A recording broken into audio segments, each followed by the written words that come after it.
And welcome back to IGN's E3 live show, coming at you from e3.ign.com and YouTube. When we last left Ezio, he was unraveling Templar mysteries in Renaissance Italy. Well, Ezio is back, and he's bringing some friends with him. Ubisoft is with us now to talk about Assassin's Creed Brotherhood.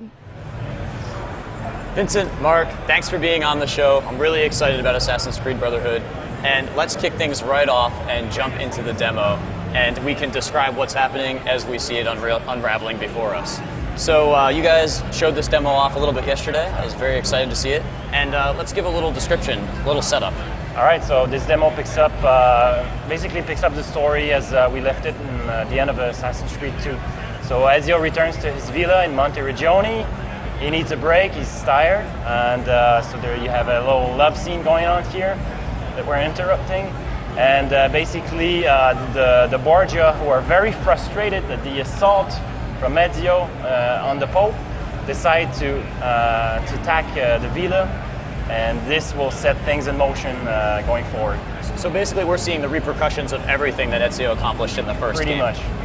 And so if you remember, the villa was upgradable, and you could make it beautiful throughout the course of the game. And now, unfortunately, at the very beginning of the game, we see all that work sort of destroyed. This was intentional, actually.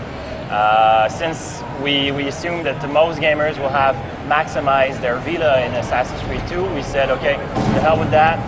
We're destroying it, and we used that in the storyline, and to give players an opportunity to do it in Rome later on in the game. So when you said attack the villa, you really meant attack the villa. It looks like it's being assaulted by heavy weaponry. Yeah. So Cesare Borgia, that we'll present a bit later in the demo, is Ezio's new nemesis. He's actually the Pope's general army commander, and he's a bit crazy, and he decides to bring on the entire troops just to teach Ezio a lesson.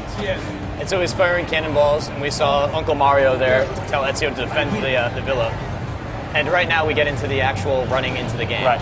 So Ezio has to move to the ramparts and use some of the cannons to try to slow down the invading army, to let most of the citizens time to escape by the back door. Like the villa has this back door. Players should know that. So right here, this is new. Riding the horse inside of the city. So this is kind of a twist. What we're proposing with Assassin's Creed Brotherhood is that the horse will be fully integrated in the gameplay. So a lot of missions will require the horse. Obviously, players will be able to venture inside the cities, but also because of it comes with horsemen, we're bringing an entirely new horse combat system. So you can actually attack people off of your horse. Yeah. And I saw the camera pull in really tight for that sequence. Well, this is a twist right here. Is that this is an exotic version of the horse you'll see in the final game.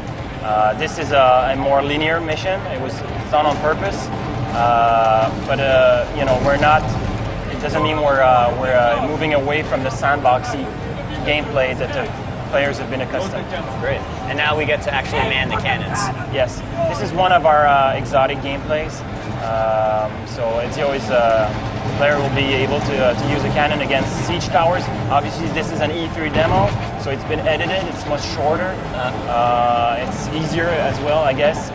But in the final game, this will be balanced out to make it. So don't expect to win the war so easily when you actually pick up the game. Ultimately, it's a lost battle, but we want to give the player that there's some ways to win within the defeat. And it's a pretty epic battle for being the kickoff of the game. This isn't 10 hours into the game. This isn't 15 hours into the game. This is, it's not the first one. It's one of the first moments in the game. Great. So we see Ezio taking down the second siege tower as it assaults the villa. So we'll be bringing more exotic type gameplays like this one, as we did in Assassin's Creed 2 with the flying wing, with the chariot race. So we'll have more of these and a few more surprises. And something I've heard talked about a lot is that you are bringing the element of upgrading the villa in the first game. It could become more beautiful. And did you find that players really enjoyed that, and that's why you're bringing it to the entire game? We thought it was something cute to add to the game, and in the end, players loved it. So we said, okay. But as I was saying earlier, since most players will have maxed out their villa, we decided to start from scratch. And this time around, it's fully integrated in the actual city of Rome. So, in a way, Ezio will contribute to bringing the Renaissance to Rome. And while as the player improves each district of the city, he will slowly reduce Borgia's influence. So it will improve things. There will be a little bit less guards, and the mood of the city will change. We're bringing the sun, the love to the city. So you can see all of Ezio's impact on the city around him. Yeah. That's pretty cool. So for those players who maybe aren't as knowledgeable, you got a little taste of Rome at the end of Assassin's Creed 2. You basically got to see the city, and then it was pulled back away from you. And I was really bummed I didn't get to jump into Rome, but this time we're jumping into Rome. Yeah.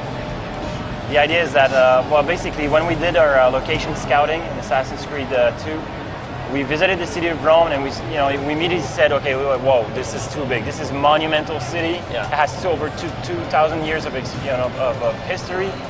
And so we decided to focus more on the actual real Renaissance city like Venice and Florence. And the entire game was set in those places. And then when we started to work on this game, we said, okay, let's focus entirely in Rome. But physically, it's going to be 3 times bigger than our biggest previous city, which was Florence. In the entire Assassin's Creed franchise, Florence was the biggest one. And this time it's 3 to 4 times bigger. So it's a kingdom inside a city. There will be different types of districts and architecture. And that's why you need to have horses in the city. Horses. Yeah. Great.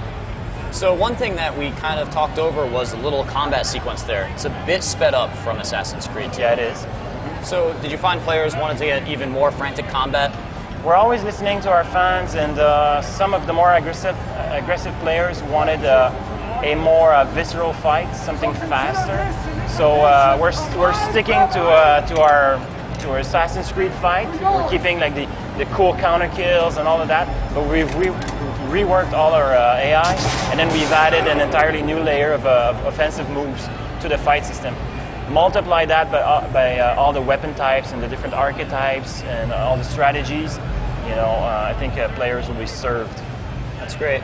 And something we didn't see in this demo specifically was calling in what looks almost like airstrikes with your compatriots out there, your other assassins. That looks like it's going to be a lot of fun. Well, we hope so.